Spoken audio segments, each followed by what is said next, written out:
ഈ bamboo steamer ഒന്നും ഇല്ലാണ്ട് നമുക്ക് നല്ല കിടിലൻ മാംഗോ സ്റ്റിക്കി റൈസ് ഉണ്ടാക്കിയാലോ. തായ്ലാൻഡിലെ ഒരു അടിപൊളി ഡെസേർട്ട് ആണ്. Let's go. അതിന് നമുക്ക് 1 കപ്പ് സൂഷി റൈസ് ഇട്ട് കൊടുക്കാം. ഈ റൈസ് ഒന്ന് നല്ലോണം വാഷ് ചെയ്തെടുക്കും. പിന്നെ നിങ്ങൾ സൂഷി റൈസ് വാഷ് ചെയ്യുമ്പോൾ ഒരുപാട് ഇട്ട് ഞെരടരുത്. മാക്സിമം 3 പ്രാവശ്യം വാഷ് ചെയ്താൽ മതി. നമ്മുടെ റൈസ് കുക്ക് ചെയ്യാൻ വേണ്ടിയിട്ട് നമുക്ക് പാൻ വെച്ച് കൊടുക്കാം. നമ്മൾ ബാംബൂ സ്റ്റീമർ ഒന്നും ഇല്ലാണ്ട് ഈ റൈസ് കുക്ക് ചെയ്യുമ്പോൾ നമ്മൾ 1 കപ്പ് റൈസിന് 1 കപ്പ് വെള്ളം എന്നുള്ള രീതിയിൽ ഒഴിച്ചു കൊടുത്താൽ മതി. 1 ടേബിൾ സ്പൂൺ പഞ്ചസാര ഇട്ട് കൊടുക്കുക. 1/2 ടീസ്പൂൺ ഉപ്പിട്ട് കൊടുക്കുക. നമുക്കിനി ഒരു 1/2 ക്യാൻ കോക്കനട്ട് മിൽക്ക് ഒഴിച്ചു കൊടുക്കാം.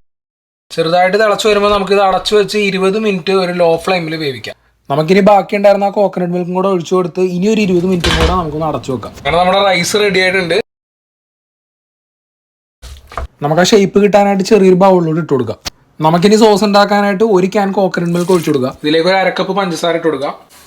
1 ടീസ്പൂൺ കോൺ സ്റ്റാർച്ച് ഇട്ട് കൊടുക്കുക. നല്ലോണം ഇളക്കി കൊടുക്കുക. നമുക്ക് സോസ് ഉണ്ടാക്കാനായിട്ടുള്ള പാൻ വെച്ച് കൊടുക്കുക. നമുക്ക് ആ മിക്സർ ഈ പാനിലോട്ട് ഒഴിച്ചു കൊടുക്കുക. ഇനി നമുക്ക് ഈ സോസ് തിളച്ച് കുറുകി ആറിയതിനു ശേഷം നമുക്ക് ഈ സ്റ്റിക്കി റൈസിലോട്ട് ഒഴിച്ചു കൊടുക്കുക. നമുക്ക് ഈ മാംഗോയിന് നല്ല ഷേപ്പിലൊന്ന് കട്ട് ചെയ്തെടുക്കുക.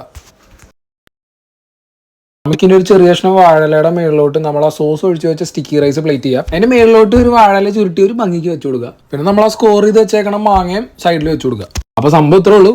ഞാനിത് ഒത്തന്റിക് രീതിയിലൊന്നും അല്ല പ്ലേറ്റ് ചെയ്തേക്കണതെങ്കിലും സംഭവം നല്ല ടേസ്റ്റ് ആയിരുന്നു. അപ്പോൾ നിങ്ങൾക്ക് വീഡിയോ ഇഷ്ടപ്പെട്ടിട്ടുണ്ടെങ്കിൽ എല്ലാവരും ഫോളോ ചെയ്യുക. അപ്പോൾ ശരി.